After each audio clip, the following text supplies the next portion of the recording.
نحمده ونصلي على رسوله الكريم أما بعد فأعوذ بالله من الشيطان الرجيم بسم الله الرحمن الرحيم والفجر وليال عشر وقال النبي صلى الله عليه وسلم سيد الشهور رمضان وأعظمها حرمة ذي الحجة صدق الله العظيم۔ آج سے ہم قربانی کے مسائل اور اس کے متعلق احکامات کے بارے میں یہ مختصر علم جو ہے وہ جاری کریں گے، جو فہم قربانی کے نام سے کورس بن جائے گا، جو آپ خود بھی سنیں اور اس کو آگے شیئر بھی کریں اور دوسروں تک پہنچائیں، تاکہ جو ہے زیادہ سے زیادہ لوگ جو ہیں ان آنے والے ایام کے اندر سنت کے مطابق اور صحیح احکامات کے مطابق قربانی کر سکیں۔ محبوب علیہ السلام نے ارشاد فرمایا کہ سب مہینوں میں سردار مہینہ جو ہے وہ رمضان کا مہینہ ہے، اور حرمت کے اعتبار سے جو معظم مہینہ ہے وہ ذی الحجہ کا مہینہ ہے۔ ذی الحجہ کا مہینہ اس وجہ سے کہا جاتا ہے کہ حج والا مہینہ، کہ اس مہینے کے 10 ایام جو ہیں پہلا عشرہ وہ حج کے ایام ہے۔ قرآن مجید کے اندر اللہ رب العزت نے ارشاد فرمایا الحج اشہر معلومات، کہ حج کے جو مہینے ہیں وہ شوال، ذی القعدہ اور ذی الحج کے 10 دن ہیں، تو وہ اشہر حج اور یہ ایام حج ہیں، اور اس 10 دنوں کی بہت زیادہ فضیلت قرآن مجید کے اندر احادیث مبارکہ کے اندر آئی ہے۔ یہ آیت جو میں نے آپ کے سامنے تلاوت کی والفجر ولیال عشر، اس آیت کے اندر اللہ رب العزت 10 راتوں کی قسم اٹھاتے ہیں، اور محدثین اکرام اور مفسرین نے جب متعین کیا کہ وہ 10 راتیں کون سی ہیں، تو اکثر علماء مفسرین فرماتے ہیں کہ وہ 10 راتیں جو ہیں وہ ذی الحجہ کی 10 راتیں ہیں، اور اس میں بحث ہوئی،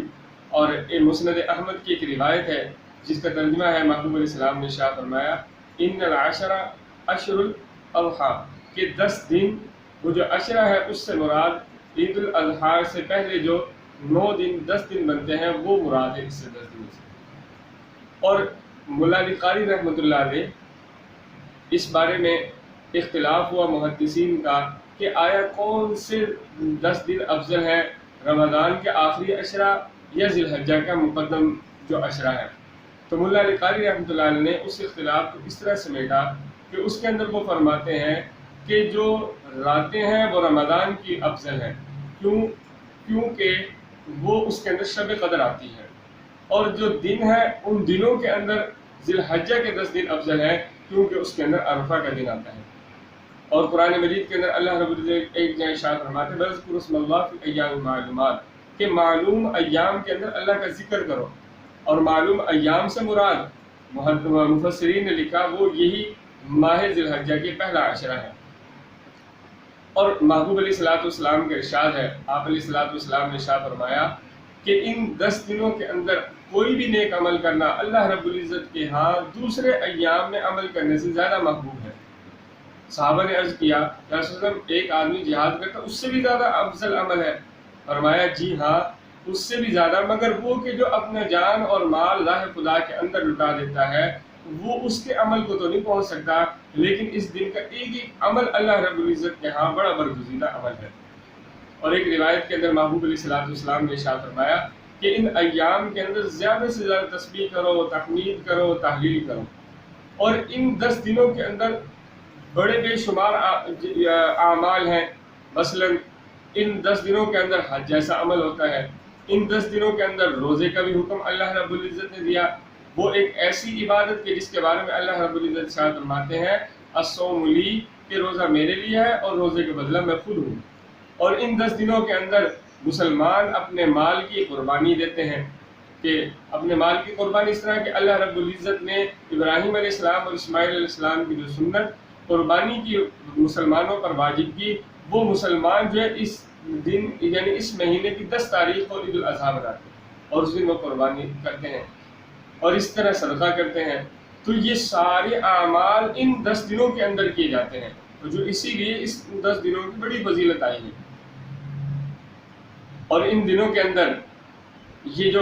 ذی الحجہ کا مہینہ ہے اس کی حرمت جو ہے وہ پہلے بھی احترام اور اس کی عظمت یہ اسلام سے پہلے بھی تھی، مشرکین مکہ کے ہاں بھی تھی۔ حدیث پاک کے اندر آتا ہے کہ سب مہینوں کا سردار وہ رمضان اور حرمت کے اعتبار سے اعظم جو ہے وہ ذی الحجہ کا مہینہ ہے، اور اس کی حرمت اللہ رب العزت نے اسی وقت بنا دی تھی جس دن اللہ رب العزت نے زمین آسمان کو تخلیق دیا۔ قرآن مجید کے اندر اللہ رب العزت ارشاد فرماتے ہیں ان عدۃ الشہور عند اللہ 12 شہرا فی کتاب اللہ یوم خلق السماوات والارض، کہ آسمان اور زمین کی تخلیق کے دن ہم نے ان مہینوں کو افضل قرار دے دیا حرمت کے اعتبار سے۔ تو یہ مہینے عرب کے ہاں بھی محترم تھے۔ محبوب علیہ الصلوۃ والسلام کی ایک حدیث ہے، آپ علیہ الصلوۃ والسلام نے فرمایا کہ اب زمانہ پھر کر اپنی اصلی حالت پر آ گیا، اب ان مہینوں کی حرمت اسی طرح ہے جن کی پہلے تھی، اور ان میں 3 مہینے تو یہ کے بعد دیگرے آتے ہیں، یعنی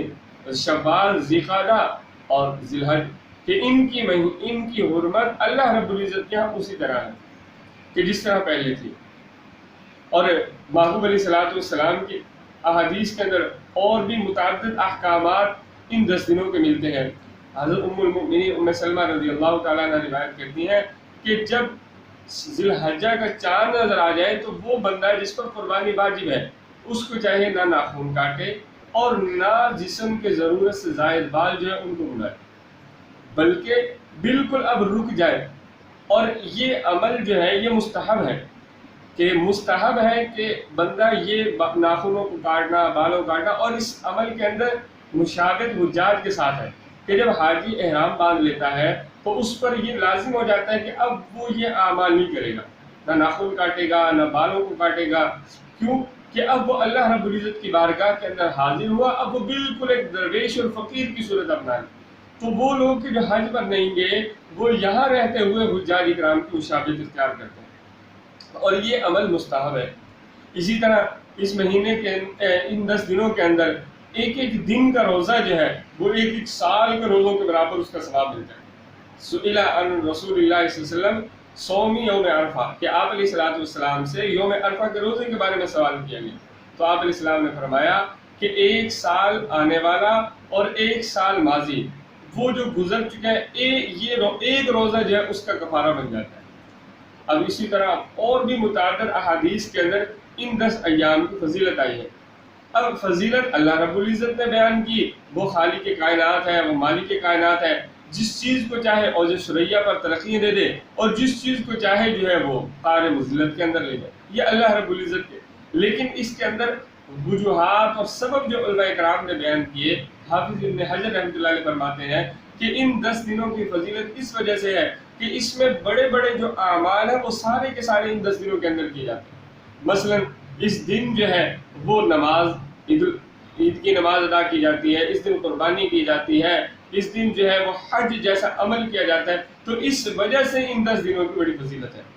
اور بعض محدثین نے لکھا کہ اس کی فضیلت اس وجہ سے ہے کہ اس دن جو ہے اللہ رب العزت نے 9 ذی الحجہ کو مسلمانوں پر اسلام کو مکمل کیا۔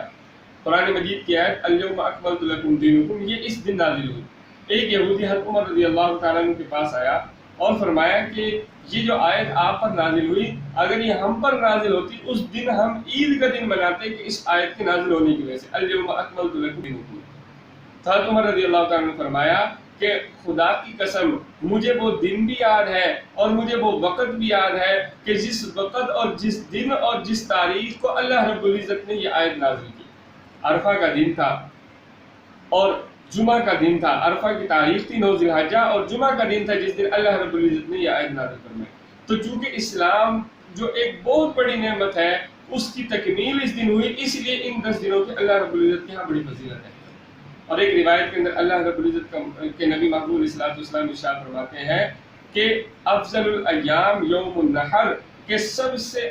افضل دن جو ہے وہ نحر یعنی قربانی کا دن ہے، اور یوم القر یعنی ٹھہرنے کا دن ہے، کہ جس دن حجاج اکرام مینا کے اندر جا کر قیام کرتے ہیں وہ دن اللہ رب العزت کے ہاں زیادہ جو ہے افضل ہے۔ اب ان وجوہات کی بنا پر ان 10 دنوں کی بڑی فضیلت ہے، اور ان احادیث کی وجہ سے، ان احکامات کی وجہ سے اللہ رب العزت نے ان کو فضیلت عطا فرمائی، اور یہ اللہ رب العزت کی شان ہے کہ بعض مقامات پر عبادت کا اجر بڑھا دیتے ہیں. مثلا ایک آدمی بیت اللہ کے اندر جا کر عبادت کرے تو اس کو زیادہ اجر ہے. ایک بندہ مسجد نبوی میں نماز پڑھتا ہے اس کا اس سے کم اجر ہے. ایک بندہ اپنے علاقے کے اندر جامع مسجد میں نماز پڑھتا ہے اس سے کم اجر ہے. ایک بندہ ایسی مسجد میں نماز پڑھتا ہے جہاں جمعہ نہیں ہوتا اس سے کم اجر ہے. اسی طرح بعض زمانے ایسے، بعض اوقات ایسے کہ جن کے اندر عمل اللہ رب العزت بڑھا دیتے ہیں. مثلا رمضان کے اندر عمل ہے، اللہ رب العزت اس کی جو ہے قیمت بڑھا دیتے ہیں. تو اسی طرح یہ اللہ رب العزت کی طرف سے عنایت ہے مسلمانوں پر، اہل اسلام پر، کہ ان 10 دنوں کے اندر کیا ہوا ایک ایک عمل اللہ رب العزت اس کی شان، اس کی وقت جو ہے وہ بڑھا دیتے ہیں. احادیث کے اندر آتا ہے جو بندہ عید کی راتوں کے اندر عبادت کرتا ہے اللہ رب العزت اس دن بھی اس کے دل کو مردہ نہیں کرے گا جس میں سارے انسان مردہ ہو جائیں. اللہ رب العزت سے دعا ہے رب تعالیٰ ان باتوں کو سمجھ کر اس پر عمل کرنے کی توفیق عطا فرمائے. اور آگے بھی دیگر احکامات جو ہے، مسائل جو ہے ہم قربانی کے متعلق بیان کریں گے. یہ ہمارا پہلا ایپیسوڈ تھا جس کے اندر ہم نے عشرہ ذی الحجہ کے اندر کی فضیلت اور اس کے کچھ احکامات بیان کیے. اللہ رب العزت عمل کی توفیق عطا فرمائے.